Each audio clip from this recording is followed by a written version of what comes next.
Yeah, so Colin is, they're all pretty good. Yeah, they're all pretty good. But you also pastor one of the, we call them worship communities, but it's kind of a separate service, a separate community called Branches that's there on the campus at Westheimer. St. Luke's and Chapelwood are kind of sister churches. We're similar in a lot of ways. Yeah. And you were here a couple of days ago.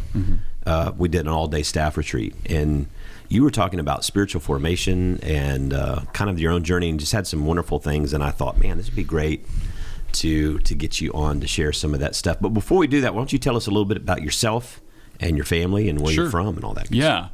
So I'm originally from Arkansas. So I'm from Russellville, Arkansas. It's kind of northwest-ish. There's a nuclear plant there, so that's why it exists. Like 20,000 people, 25,000 people, real small town. So yeah, I grew up going to the church there. And then I went to Hendrix College in Arkansas, and then I went to Candler for seminary. So you can blame the best them seminary.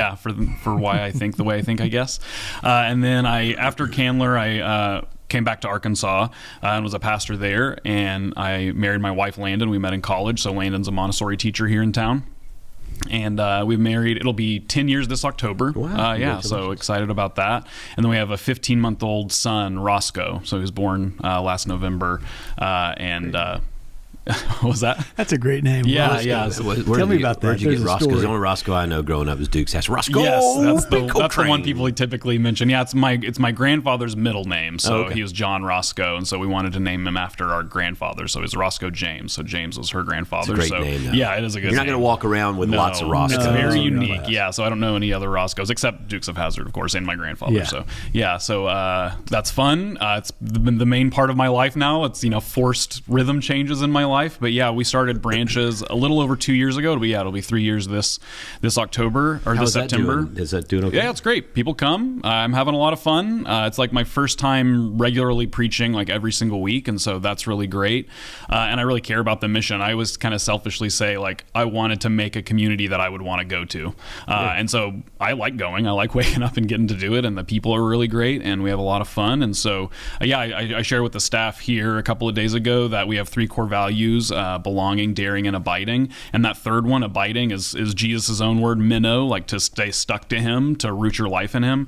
And so we really want to cultivate deep spiritual people, and that's really at the heartbeat of what we do. So that's coming again from a place of my own need and my own kind of longing for spiritual depth, was the spiritual practices, the spiritual disciplines. And so, when we started Branches, that's one of the things we talked about a lot, is we didn't want to just be a Sunday morning come and worship place. That's great. We really enjoy that. We have a lot of fun. But we also wanted to be a place where people felt like they were growing deeper, and that they were experiencing something new in their spiritual life. And so that's really at the heart of my preaching too. I'm always trying to point towards spiritual formation and practice and discipline.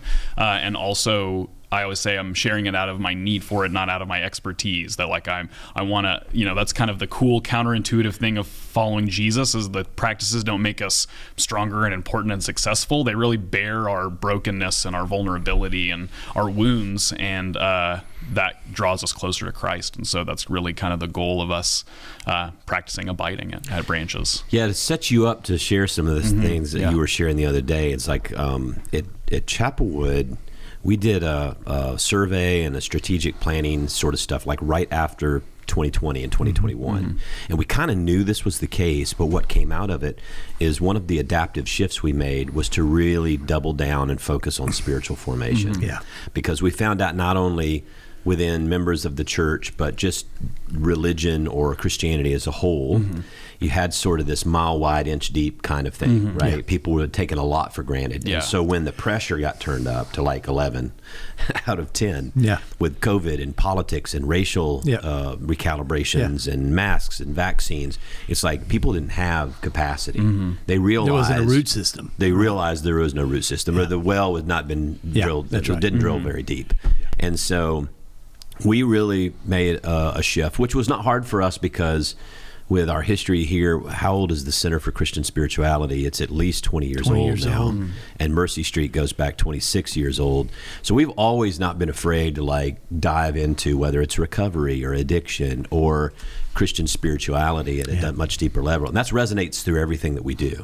So like even when we preach in the sanctuary, and Jerry Weber still works with me a lot on crafting messaging and everything. He was our first pastor of the center. And so the whole contemplative, if you will, or spirituality, spiritual formation has always been a part of that. But in 21, we just like, okay, we recognize that something was needed more than we thought. And that's made a huge difference. So even this past year, and through some of the denominational disturbance, we still had some rocky road that we had to travel, but it was amazing how we've moved through with such stability. And like, we haven't, and it was joy. It's on not we just lost folks, but we gained a lot of folks. Like our giving didn't tail off. Like our attendance has transferred a lot to online, because that's happened everywhere. But it's just been amazing how that focus on spiritual formation, even in this last election, I didn't get the sense people were passionate on both sides, but I didn't get the sense anybody lost their. I was going to say lost their crap, lost their minds. Because it was like for us. We talk about God as the center around which everything orbits. Right? And so talk a little bit about, because you had some, I thought it was just fascinating and resonated with me a lot, because it's how we talk about things, but you kind of use some language that's a little different. One of the main things a lot of that really resonates with me. Like, we're kind of on the tail end of the fruit of like the church growth movement. Like you think about Andy Stanley and Deep and Wide, that we kind of, most of the Western American church swung toward wide and not very deep in some places.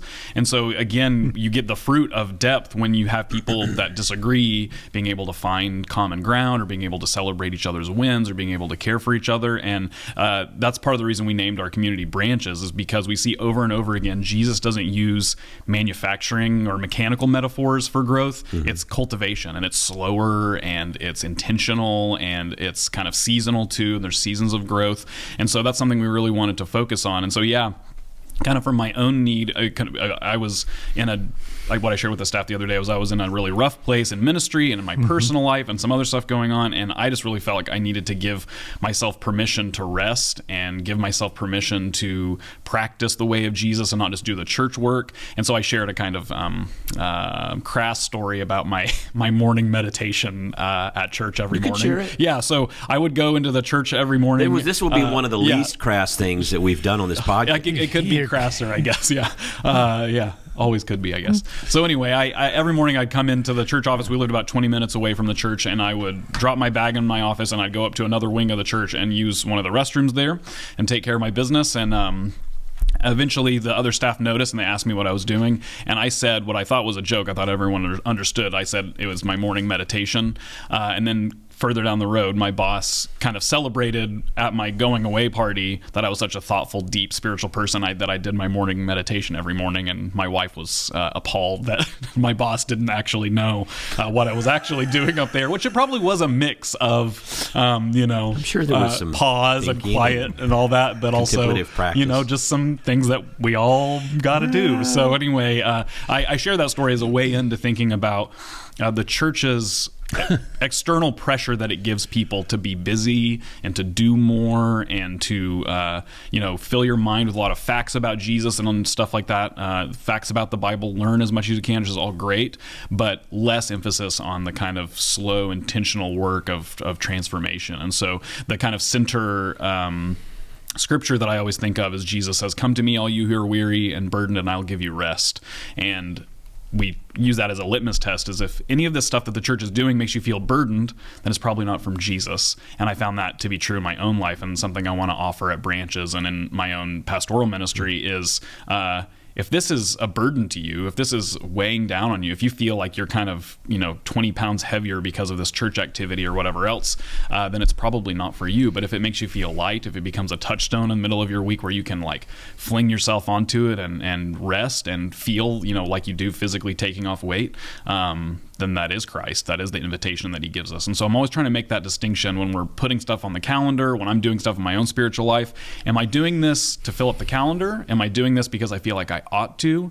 Or am I doing this, I always say Jesus gives an invitation, not a threat. Is it an invitation to come rest in him? Or is it like rest in me or else? And so that's always the distinction I'm trying to make between those two things. So I shared a story about a leader at our church who I shared this sermon about Sabbath rest, and tried to give people permission to quit church stuff. And that day, she quit the leadership team at Branches, and I'd never been prouder. Be careful what you Yeah, preach. right, sure, yeah. Like I planted the seed, and she took it. You know, it's a proud moment when someone quotes you back to you or does what you say. That's when you go, yeah, I didn't really mean that. Right, sure, please don't quit. And she was a powerhouse leader for us, and I was really proud of that moment. So, yeah, so anyway, I could talk about this stuff all day. I know Sarah said that. You talked about Sabbath, the three that you had there, silence and solitude, Sabbath, and what was the third one? Prayer. So I forget that one. Yeah, that one. Dock me points for that one. I was trying to remember the three. One of the things, I was a part of a program years ago. It was a Lilly funded program, and all of these different seminaries were allowed to do their own stuff on pastoral. It was like pastoral effectiveness, pastoral excellence is what it used to called years ago.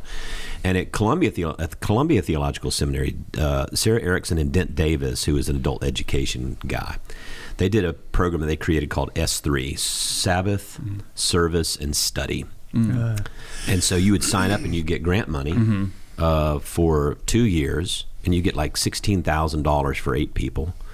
And you created a program of Sabbath, study, and service. So we did Father Thomas Keating, Centering Prayer. We bought the videos to watch. Our Sabbath was going to be, we were going off to stay together and play golf because we were all golfers. And our service was going to be, that we were going to start new groups. Like, once we had done it for 2 years, we wanted to raise money and funds so that other people could do a similar type thing. It was a very rewarding deal. But what I learned was that if the study is for your minds, I pretty much slept through all the Keating videos.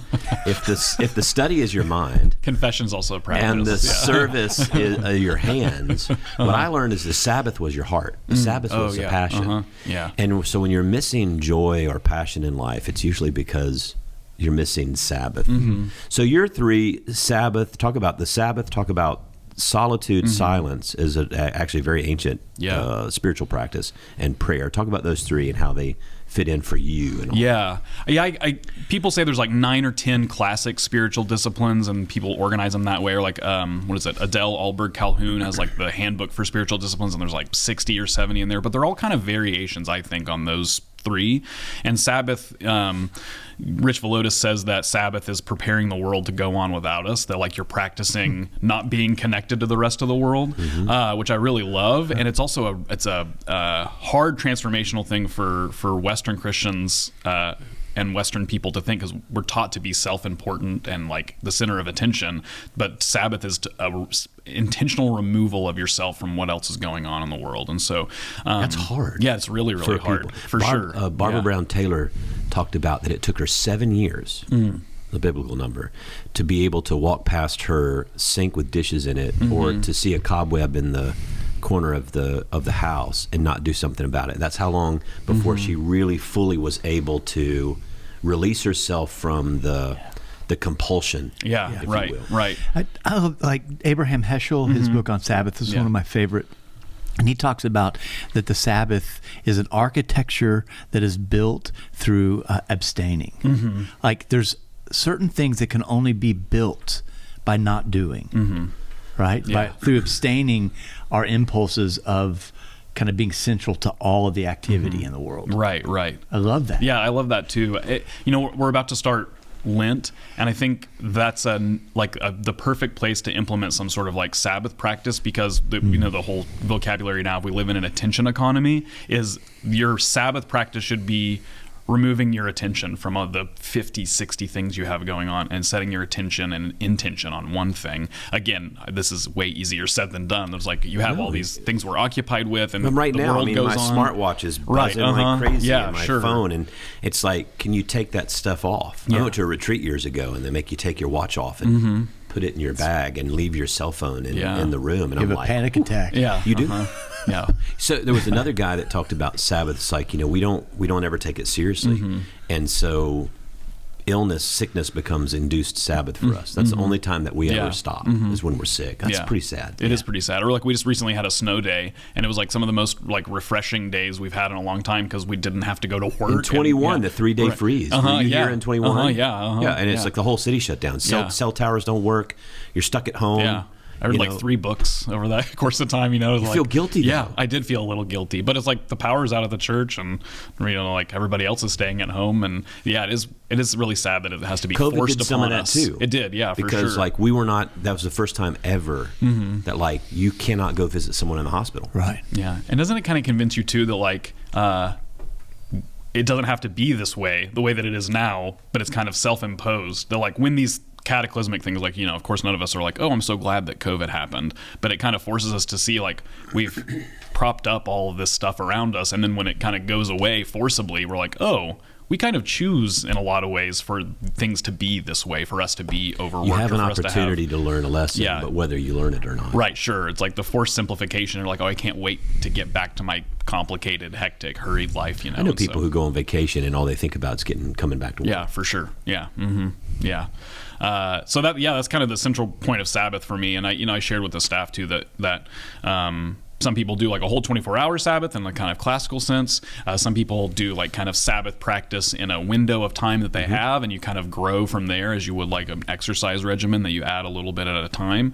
But yeah, again, for me, like Sabbath is not being connected to the internet. It's not being on my phone. It's not doing anything else. It's like setting this time aside and blocking it in my calendar with no agenda. Like having an agendaless day is kind of the gift that it is. And so I say all this that like Landon and I are not the best at it, and our days fill up much more now than they ever have. But you have to choose to fill your day with nothing sometimes, or fill your time with nothing. And I had a mentor back in Arkansas who said they wanted to depict God as a good religious Jew in Genesis, and that's why the rest is in there in the seventh day of creation. It was a practice they'd already cultivated and knew that was good, and so then depicting God, they said he's just like us. He takes rest just like us. But it's also built into, we know all the psychological study and sociological study that people who are more restful, people who intentionally set aside time to do nothing, their hearts are healthier, their brains are healthier, they have better relationships, marriages, they're better parents. And so it has a practical bit too. All the study just on sleep. Like you don't sleep. Right. No, I started sleeping more. You did good. Yeah. Sleep. I mean, all these studies now have come out in recent years about, if you get 7 or 8 hours of sleep now, the health trends. Yeah. But most people are like, well, I can't. I don't know how anybody like 5 or 6 is most common. I got too much to do. Mm-hmm. Why are you looking at me? Because you got to do CrossFit at 5 in the morning. Well, I do. That just means I have to go to bed earlier. Yeah, correct. That's what we're saying. Okay. What about silence and solitude? Yeah, the center scripture for that is, several, in Mark's gospel in particular, is Jesus' own public ministry was this rhythm of going out and working with people and healing people and preaching, and then going to the eremos, the solitude, the silent place, the quiet place. And so that's kind of the heartbeat of Jesus' own ministry, that there's some things Jesus commands by his teaching, and then some things he commands by his example. And silence and solitude is one of those things. So, Rob Bell's Silence Pneuma video from back when I was in youth group says that it takes several hours for an audio engineer to capture like a few minutes of uninterrupted silence, because we live in this noisy culture. And it's not just audible noise, it's under the surface noise. So when I ask people, like, do you feel like your interior life is noisy? I'd rarely have a person say no, that they live in a quiet interior life. And so I think that's what Jesus offers us, is a quiet interior life. And it's quiet because we're at peace and we're at rest in who he is. And so we're practicing resting in Christ. And so Charles Spurgeon, not a person I typically quote, but I found this one helpful. And he talks about the Bible. He says it should be like a pillow, like that it's kind of thing that you kind of rest your head on at the end of the day. And I think silence and solitude is that for me too, that it becomes this like, I didn't even notice that I had all this stuff rattling around up here, and it kind of brings your heart rate down. Or like, my watch, when I wear it, I can tell, it'll say like, you're more stressed than normal. Do you want to take a breath? My Whoop tells me it's like, you've had 14 minutes of stress right. today. And I feel like an idiot too. Like, I'll tell people like, have you guys heard of breathing? It's like this amazing thing that if you just sit and do it intentionally and just be quiet, like you really start to feel like you're present and you're alive, and you start to give thanks to God for the breath in your lungs. And so, again, it's that commanded by example of Jesus that every time he went out and did some big thing, it was always followed by, that's Mark's rhythm, is and then Jesus, and just peppered throughout is Jesus going back to the quiet place. And so it's hard for me. Like, I'm, always have my AirPods in, podcast addicted, like listen to music all the time. Pod Have Mercy is his favorite. I've listened to the Schuler-Sitch episode like 27 times or whatever. So shout out Schuler. But just always have to have some noise going on, and it's a hard habit to break, but that silence that God offers us is a gift. It's kind of interesting to me that I absolutely agree. Mm-hmm. And then when we come to church, we fill everything up with sound. Yeah. Like, and if not, then we call it the contemplative service. Right, sure. Right? And those are for people that are kind of in graduate school Christianity. Yeah. Or they're recovering addicts that understand kind of the conscious contact with God requires silence. Yeah. But for mainline Christianity, we talk about this, but we don't practice it. Yeah. And so, but it's supposed to be practiced alone. Yeah. Right? And so I think that there's a tension there, that if we're talking about these things, but then as pastors, we fill up everything with words. I mean, I think it's almost a way that we distract ourselves against the encounter of God. Yeah. Right? Because I think God often, for me, comes in the silence, emerges in the nothingness. Yeah. Yeah. And I'm afraid of that God. I think most of us are afraid of that encounter with God. Yeah. I think the other scary part is you're there too. Like you have like, to be quiet, then you're there with yourself, and whatever's under the surface, that's what it is for me. Is like, God's there, and also like all the stuff I've been stuffing down, or all the things that I've been ignoring in the quiet, that stuff comes up, super, super easy. Tyler Staton he's now the pastor at Bridgetown in Portland. He calls himself a contemplative charismatic, and I like that rhythm, that like he's the silence guy, but he's also the boisterous guy. And like in our own tradition, they used to be called the loud Methodists or the shouting Methodists. They're like, we used to be known for being noisy people. But I think that's why that facet of interior silence and solitude is good too. That it's it's not just audible noise, but it's like all the noise that we carry around in our spirit. And like a hymn can quiet, or at its best quiets your soul, even if it's loud and the organ is going strong with it. But that's they do this at the Anchor House, with the center does it, and I've been to the church where the nuns are. The church where the nuns are. Yeah. The Passionate, the not Santa Maria, not Santa Maria. That's Holy the Name hostel. Retreat. No. Anyway, Jerry used to. I remember going on the Silent Day retreat. Cynical. Via de Martel. Via de Martel. And going this beautiful campus and beautiful church and everything. And so they sort of prep the day, and then they cling the bell, and it's like, okay, we'll see you back here in like 6 or 7 hours. I'm like, holy crap. I mean, I brought books and all kinds of stuff, but because the thought of just like, and I'm walking around the campus, I literally had to leave the church, go around the campus, and walk over towards. You got an Uber out of there for 2 hours. I had to move towards over this hill, because it's like an insulated place. I had to go over the hill so I could hear the cars. Oh yeah. So I could hear the Houston traffic, because I was like, this is strange. Yeah.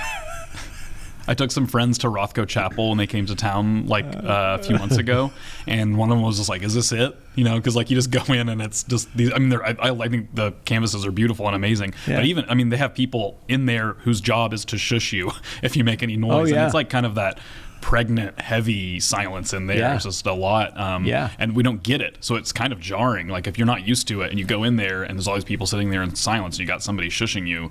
It's really weighty. Those nuns at Via de Mattel could play outside linebacker. They will tackle you if you start to talk. You know what I mean? Well, then prayer. So Sabbath, silence, solitude, which are one and the same there, and then prayer. As we're coming into Ash Wednesday and Lent, these are 3 core key practices that you could kind of put into your daily living. Yeah, for sure. I mean, there's the model prayer that we call the Lord's Prayer, where Jesus gives, they say, Lord, teach us to pray, and he gives the petitions, and it becomes then an outline for how we are to pray.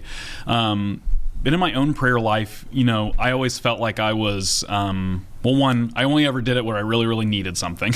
And two, I always felt like needy. So like having a 15-month-old, I get it now. Like I was doing the sign and like pointing, more. And getting the invitation and the beauty of the prayer, of that prayer is proximity with and intimacy with God, that's the goal, is really such a simple shift, but a like ground shifting shift too, that say like, okay, the goal of prayer, though you should ask and you should beg and plead, the Psalms are replete with begging and pleading, the goal is to be with God. And so when I pray, like I share this with people all the time that say like, what do I say when I pray? Like, one, the Lord's Prayer is not a bad place to start. The Psalms aren't a bad place to start, but it's also okay just to pray and say, I'm here, like I showed up for this today, and just, Brother Lawrence practicing the presence of God, that's enough, you can pair silence and solitude and prayer together, that you're sitting and you're just saying to God, what was the quote from Mother Teresa that you used the other day? So she was being interviewed, I think, by Dan Rather, and he asked her, when you pray to God, what do you say? And she said, I don't say anything, I just listen. And he said, okay, when you pray to God and you're listening to him, what does he say? And she said, nothing, he just listens. And pause. And then she says, and if you don't understand that, I can't help you. That was her description of prayer. And I know this is going to shock you. I don't think I'm at Mother Teresa level of prayer, and I don't quite understand what she means, but I think I'm approaching understanding what she means, that this kind of mutual listening. And again, if the center of prayer is connection and intimacy with God, we've all had that in human relationships, that you're just with somebody and that's enough, that you don't have to have a conversation. Ancient spiritual practice of ancient Christianity, then the earliness is that there's this concept of oneness, right? Yeah. And so this unification sort of tying into, and if you go, and we don't have that really, we don't talk about that much anymore. No. But when Jerry Weber or Michael Schrader or anyone talks about, being in the presence of God, there don't have to be words spoken, right? It's just, you talked about abiding, right? The branches, abiding doesn't require, when a tree is growing and producing fruit, there probably are sounds that are made at a level that we don't hear, if you've ever read The Hidden Life of Trees. But it doesn't make noise. It's not like it's screaming or making a sound. It's just doing what it does, being in the presence. And I always think about that union and oneness and wholeness and healing and salvation. Those words are all like the same root. That Mother Teresa encounter with Dan Rather is interesting to me, because I didn't quite understand that until I read her letters between the priest and herself at the end of her life, Come Thou Be My Light, where she basically said that in her own prayer life, she had this like really kind of connective prayer life with the Lord, and then felt like she was called to Calcutta. And when she stepped into India, basically it was the last time she ever experienced the voice of God in her life. And so when I think about like she didn't walk away. So I think that there's an ideal about silence and prayer and all this that gets super airbrushed for me, that is not a help to me anymore. But in the absence of God, in deep pain, and those kinds of things, she still showed up in silence, in the absence. So it's not like you're in the presence of God. You are, but you're also in the absence of God. And I don't think that often as post-event, whatever we are here, don't talk about the absence of God enough. Because it's almost as if we just have this, we have this bucket, we're just coming to Jesus for water. When you say absence of God, that could trouble people. What do you mean? You mean, because we don't believe that God's absent. We do believe that God is absent. We do believe, the cry of Jesus that took up the absence of God, my God, why have you forsaken me? Now, there's some, we can say, well, he wasn't forsaken, he just felt that way. But to the person that is being forsaken, to the person that is carrying trauma of abuse, that idea of, well, you just don't have the right perspective is of no help. And so I think to actually take seriously the experienced absence of God. I think the harder thing for me is like, it's not that God's absent, but God is silent. Yeah. I Well, mean, because within Orthodox Christianity, I mean, we would say God is all present, right? It's almost like that story I shared Tuesday morning about, Abba Anthony, who the demons fight him, and he goes back in, and he goes back in, and he goes back in, and finally the demons are like, well, we can't defeat him, so they leave, and that's when the light comes and God comes, and Abba Anthony's like, basically like, where the hell have you been? Yeah. And he's like, oh, I was here the whole time. I just wanted to watch you fight. Yeah. And that may be the same thing I'm talking about in terms of absence. No, I get absent. That's why I want you to clarify, Yeah. because I mean, there's a difference between God as absent, present, and But I think you can only see that. I think it's hard. What's the guy you just talked about, Father Anthony? Abba Anthony. Abba Anthony could only know that the presence of God when he walked through the absence of God. Yeah. You only see the presence of God after you've walked through absence. So I want to take that experience very seriously as a normative experience of our human experience, right? And to walk with people in the absence of God, so that someday they can turn around and say, oh, in the valley you were there, I didn't see you, but I can experience you now. And not just say, well, not take that experience away for them or re-describe it for them in a way that cheapens their own experience. Does that make sense? So where are you on the absence of God? Well, I was just thinking, yeah. I mean, Colin, you be the tiebreaker. Sure, yeah. You can be the tiebreaker. You be the tiebreaker. Mother Teresa's own Dark Night of the Soul, like a lot of the language she played with and borrowed was St. John of the Cross, who talked about the Dark Night of the Soul and God's absence, and he talked about it in a few different ways. Like, it's refining for you, God's felt absence. It makes God's presence that much sweeter, which I think is what you're talking about. That when you embrace someone you haven't seen in a long time, like them having been absent, we say distance makes the heart grow fonder, which is actually really not true. But there is some sort of sweet connection when you haven't seen someone for a long time, and St. John of the Cross talked about it that way. But he also talked about it in a way that I think we all experience, which is God's absence was his presence in a different way in retrospect. So that I thought you were absent, or I believed you were absent, or you were silent, and then I look back, as you say, Abba Anthony here. He's on my I think side. I'm trying to bridge the gap. I think you're kind of both saying something similar in the same way, but this just is a in psalm different that ways. says darkness and light are the same to you, O God, right? So absence and presence are the same, right? But you don't know that when you are in the absence of God. No, I am totally tracking with you on awareness. I think at least for a while. I'm totally tracking with awareness, but I keep going back this, before, when the world of creation was formless and void. There's nothing but chaos. I mean, God existed. And so out of that form. So it's like, I mean, I see what you're saying. There certainly are times. I mean, this read Psalms of Lament. There are people like, where the hell are you, God? Why aren't Go you to here? Auschwitz. Sure. I mean, if this stuff doesn't work in the lowest form of our own humanity, what are we doing? Right. So yes, what do we do with the absolute disgusting absence of God in places? Right. I mean, we have to bear witness that there are parts of our own humanity. I like my Jesus with a tuxedo T-shirt.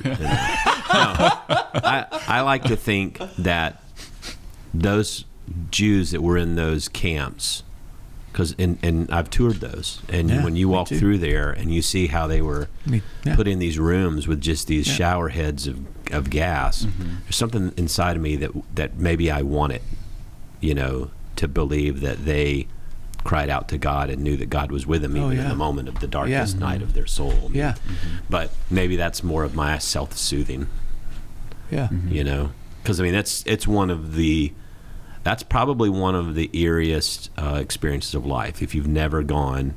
And when we took a group over there for the Passion Play, we toured Dachau. And when you go through it, it's like there were some folks in our group that didn't want to go. Like they didn't want to do it. Like to be that close to something like that, you don't want to venture there. I can understand that. And I will say it's haunting and at levels that you haven't experienced. But I think that gets to what you're talking about, or what we're attempting. I mean, that there's got to be something that sustains us in the middle of the abyss. right?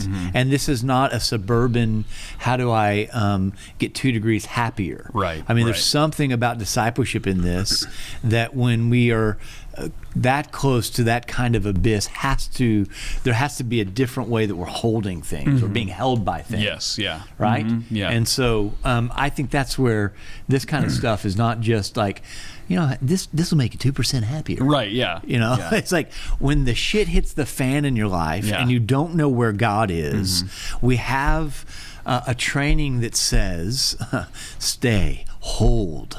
Right? And if you can't hold, there's a community that will hold you. Yeah. You're not alone. Yeah. Jesus uses, of course, like the metaphor of like a house's foundation. Like if you do these things, it'll be like your house is built on a rock. If you don't, it's like you're building your house on sand. So you're kind of talking about this stability that like when external circumstances come, when the wind and the rain comes, is it going to feel sturdy? Even if it's still crazy out there, is it sturdy, or is it going to wash away with whatever external thing comes? Yeah, I keep thinking about Julian Barnes wrote this book about death and dying. He's an atheist writer, and he says the very opening line, it's a killer opening line. He says, "I don't believe in God, but I miss him." Yes. And it's he talks about like Western culture is haunted by this belief in God, and I think it's crazy how even a non-religious person recognizes that like haunting absence of something they once believed in or something they once felt. And so I think about that a lot in terms of prayer in particular, that like sometimes our prayer, it could just be, it sounds trite and superficial, but like, I miss you, God. Like in my youth group experience when I was 13, I felt you so palpably and close to me. And now as an adult, sometimes I feel like, was that real? Are you actually around? But it is, I think St. John of the Cross is right. We experience God in new and different and more mature ways potentially as we grow. And that absence is just another form of his presence. Yeah. Amen. I was just thinking about the James. We're starting a series. We do the pre-Lent, preparation. Because I've learned in 30 plus years of ministry is that when you start on Ash Wednesday, a lot of people don't come to Ash Wednesday, and then Sunday morning you're like, okay, this is Lent. You should be fasting, you should be almsgiving, you should be praying, you should be. That's like, whoa, when did this start? Whoa. Like, I'm already 4 days in. I missed the bus. So we start the week before to say, all right, everybody, let this be on your radar. This is important. But we're doing a series on wisdom and preaching James. Nice. And he talks about his admonition there is he doesn't pray for the removal of challenges in life, but is basically saying we're just to be in the midst of, consider it joy whenever you encounter various testings. Luke Timothy Johnson translation, Candler guy. Let's go. Yeah. Since testing of your faith produces endurance. The problem is like, when you talk about these things and spiritual formation and absence, I mean, in some ways, there is, I would say, sort of a master's level degree of faith that you have to kind of be willing to venture into to get it. Because if you're just wanting the happy, bubbly, up, super positive, no pain kind of spirituality, that's what then when you do hit the dark night, that's when every pastor's gotten the question, why would God do this to me? Why this happened to me? Where is God? And it's then all of a sudden turns them away from God instead of toward God. Yeah. I do wonder about our neighbors at a church down the street from Branches in St. Luke's that I think pitches that sort of spiritual life. And I wonder about people who have stuff happen to them, how they react, like how they respond, if they're equipped to respond in that way. They lose their faith. Yeah. This is we've seen this through the years in fundamentalism. It's like, and of course I don't put anything past anybody nowadays. I mean, one of the articles we're going to talk about in a few weeks is that it was in Christianity Today. There was an article about how extremism actually you can start out playing a role. Like you could start out kind of not really buying it, but and ultimately you'll get there, but it only works in one direction. It only works in the direction of vice, never in virtue. So you can't pretend to be a virtuous extremist and then ultimately someday become a true virtuous person. You can pretend to be a viceful extremist and then you will end up there. You will believe it with all of your might. And I think that I think we can lead ourselves to believe a lot of things, but ultimately those are folks who have been in the system. They believe the prosperity of the gospel. They believe in all this, like saving me from things, but they don't ever have any crap happen to them. The ones that actually then get the diagnosis of pancreatic cancer or a brain tumor, or whatever this is, like, it's like, okay, this is it. Yes. There's nowhere to turn with that theology. Right. Because then, of course, it's like, well, I did everything you told me I was supposed to do. So God either must hate me, I must have done something wrong. I didn't pray hard enough. I didn't give enough. Something. I mean, fill in the blank. Logically, you can only end up in so many places. Yeah, we're wrapping up James this weekend, and so it's James 5. Crazy. I got to go back and listen to thanks. You're welcome. Another resource. I'm always looking for a resource. We're in James 5 this week, and so we did like a chapter a week for 5 weeks, and this is like, is any among you sick? Pray for them, and prayer and faith, and then confess your sins.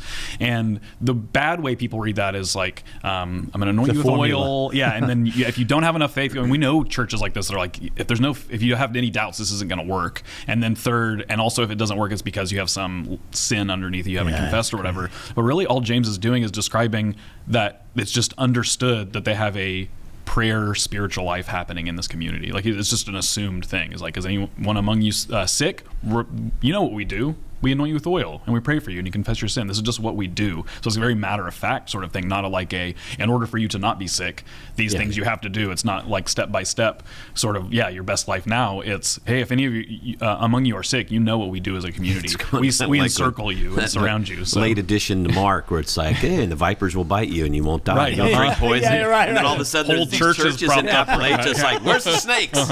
Where's the poison? Sure. And like one preacher's been bitten by a rattlesnake so many times he's kind of immune to it. See, the Lord saved me. Yeah. You ever see The Candidate with Will Ferrell? Anyway, there's a scene in there. I'm not this that's guy's one I have not handling seen. snakes at a Pentecostal church. This is awesome. Well, there was one. I know we got to wrap it up, but there was anything else that you wanted to share and stand out. But I love this slide. I took a picture. Oh, of yeah. it because you shared a slide that says, "Be with Jesus, be like Jesus, do what Jesus did," and it so resonates because at Chapwood we just say like, we follow the words, the teaching, the ministry, the action of Jesus. Jesus did it, we do it. Jesus didn't do it, we don't do it. I was telling this guy yesterday. I was like, for years people say, John, well, you need to condemn those folks or that sin and those people, and I was like, Jesus never condemns a sinner, so you're never going to hear me condemn a sinner from the pulpit because he didn't do it. I said, if you can show me where Jesus did it, I'll do it, but you won't find it. And so I love that. Be with Jesus, be like Jesus, do what Jesus did. Yeah. It's borrowed from John Mark Comer, who's pictured on that slide, that he kind of traces discipleship. He says, discipleship isn't original to Jesus. Rabbis in the first century and before then in Greco-Roman culture had disciples, and that was the threefold sort of thing, that it was about being an apprentice, that you followed around your rabbi so much that you started to talk like him, think like him. You think about like married people or close friends. After a while, they start to morph into each other, and it's just human psychology. That's what you would do. That was the expectation. And so, John Mark Comer breaks down what discipleship is into those are the three goals. You want to be with them. You want to be close to them. He talks about this ancient Jewish blessing that you want to be so close to your rabbi, you're covered in the dust of your rabbi because they're kicking up dust on you because you're so close behind him. And then my friend Chad says you want to step on the back of his flip-flops. That's how close you want to follow him. So that's the with part. And then like is the character and capacity and likeness of Jesus, that, Jesus was gentle and warm and kind, and we see people that are like church people that aren't those things. So mean. It's like, mean, angry. Yeah, right. And they double down on it too. And so you're one of your goals is to be like Jesus. Dallas Willard calls it the allure of gentleness. That what was magnetic about Jesus is his posture and his likeness. And then do what Jesus did. And the caveat is always if he were you. So if Jesus were a pregnant teen in Houston, or if Jesus were a 78-year-old man in Arkansas, or if Jesus were a 30-year-old single mom in Louisiana, what would he do if he were you? Because we know we do the what would Jesus do thing, but we never think about it, super contextually. And that's another goal, is that you're able to, with ease, think about what Jesus might do in any given situation where he didn't have a smartphone and he didn't live in the political climate that we live in, and all these other sorts of things. Or confronted with the issues we've been confronted. Right. But you can start to make an outline, a scaffolding around what Jesus might do, and so those are the three goals. And it's a comfort to know that you don't ever really achieve them, though the Wesleyan part of me bristles at that a little bit about that, because if God's going to do it, then we can be made entirely perfect in love in this life, but that we're always just approaching it a little bit more, and we're closing the gap between us and our rabbi, and that's really the goal of discipleship. Yeah. Mm-hmm. So. That's I think that's one of the things that really has troubled me in the denominational squabbles and division and all that sort of stuff is, one side says, well, we're the biblical side, right? We're the Orthodox side or whatever. And I've always self-defined myself as on the conservative side, on the biblical side. Always have. And I still do. I'm like, all the words get co-opted and everything. But if you go and listen to the sermons that we preach here, we're preaching the Bible. Just the stories of the Scripture, the words of Jesus, teachings of Scripture. It's like, this is a biblical way. When we preach on the net, the kingdom of God is like a net, right? And you cast a net and it brings up fish of every kind, and then the fish go to the shore, and Jesus says the angels of God will, on the shore, separate the fish. And I got a guy coming out, it's like, well, we need to talk about sin. It's like, well, we want to start with your sin. Your next week. Yeah, we got to talk about send the video. He said, but there's right and wrong, right? There's right and wrong. There's good, man. We got to draw the line. I said, the problem is, all these Christians, they want to be on the shore doing the angels' work. Yeah, none of them want to be in the boat casting the net, pulling up fish of every kind. Yeah. It's like, I think it's a different way we define holiness. Yes. It's a substantially different way that we define holiness as a lot of the people that walked away and disaffiliated. Absolutely. For them, holiness has to do with some sort of, they won't say that, but it literally is like, well, these people don't have all their stuff together. Personal piety. It's very much so. It's not an ancient Jesus way of thinking about holiness. Yeah. That's where I think we have to not be careful. I have to be careful in this with like the spiritual disciplines as an effort to make my own self okay, right? Rather than like, these are the practices that put me in a place of my own powerlessness, in a place of surrender, so that like the tenderness of God, the love of God, the overwhelming grace of God is somehow there's deeper access to that changes me, right? And once that happens, and I'm confessing my sin to you, when somebody else comes in, Dietrich Bonhoeffer said, if a real sinner shows up at church, most people would be super shocked, right? Because we have all basically sublimated, hidden those. Sinners are out there. But if we live so vulnerable with each other, which is, I think, the part and parcel of the desire for God for these spiritual practices, is that we become more vulnerable as a community. Then we bear one another's burdens. We go to Jesus when we're weary. The Sabbath is something that we breathe into. If I lose my faith, I'm with a brother who has faith, and I'm not going to leave the community because I've lost faith. You say, go. I got you. And I'll be here for it because I believe God is present. Well, when he becomes absent, give me a shout, because I'll hold on to you, John. Any let you go. Final words from that you just want to make sure that we don't. We've kind of been directing you. No, it's great. No, it's good. I'm always full of a quote. I have a quote. It seems like for everything, but the one that I kind of framed my talk at Chapelwood, the kind of the outline for it is Dallas Willard says, the first and most basic thing we can and must do is to keep God before our minds, and that's the fundamental secret of caring for our souls. And you could memorize that quote and get something new out of it every time, but that first bit, I always try to highlight the first thing we have ability to do it, and must do, or commanded to do it, is to keep God before our minds. And really that's the heartbeat of the practices for me, is like, I don't read the Psalms so I can memorize them. I don't pray a prayer so I feel more holy or more pious or whatever. I don't go to silence and solitude, to get away from my kid or whatever, to go get some peace and quiet or whatever. I go to keep God before my mind. And then it also becomes this thing where he talks about it, the needle of a compass. No matter what situation you're not in your set aside time for silence and solitude. You're out in the world, you're in traffic, whatever else.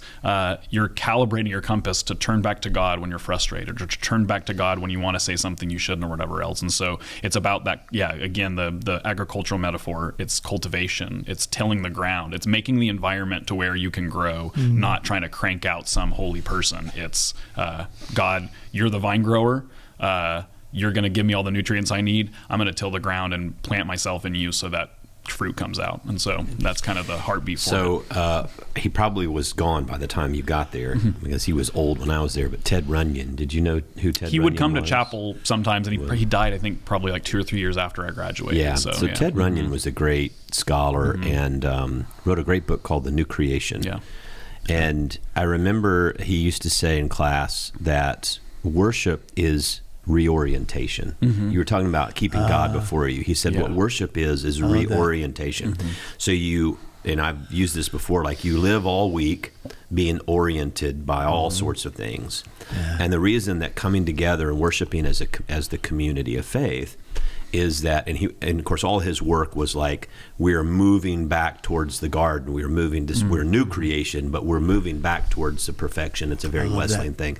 And so you come together and you gather together and worship, so that all of the values or the codes or whatever it is that have been inundating you all week, you come to get your compass. It's like calibrating on the compass on your phone, right? Or calibrating the compass to make sure it's true north. That's what worship does. That's what we do together. Not just in hearing the sermon or singing the song, but getting together in community to see what community looks like, instead of how they define community in the world, which is sometimes not complete. But I always like that idea, is that's what we're doing.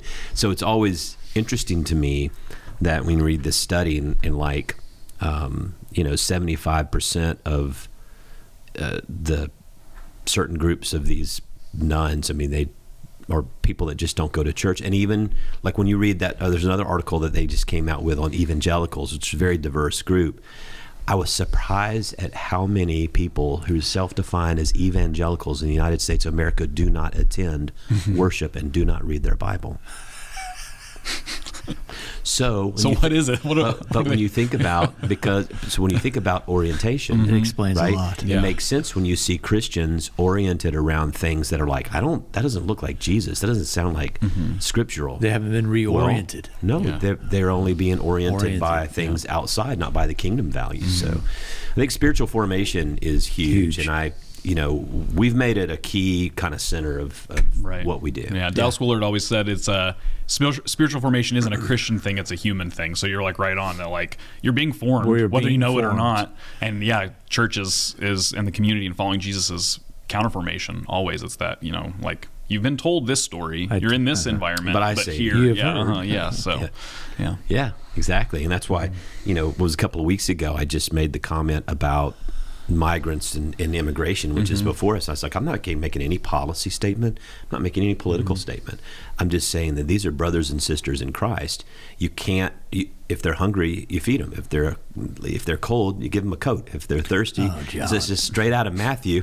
And the other thing is, if you are a Christian, you cannot look at them as dehuman or object or enemy, or as you can't.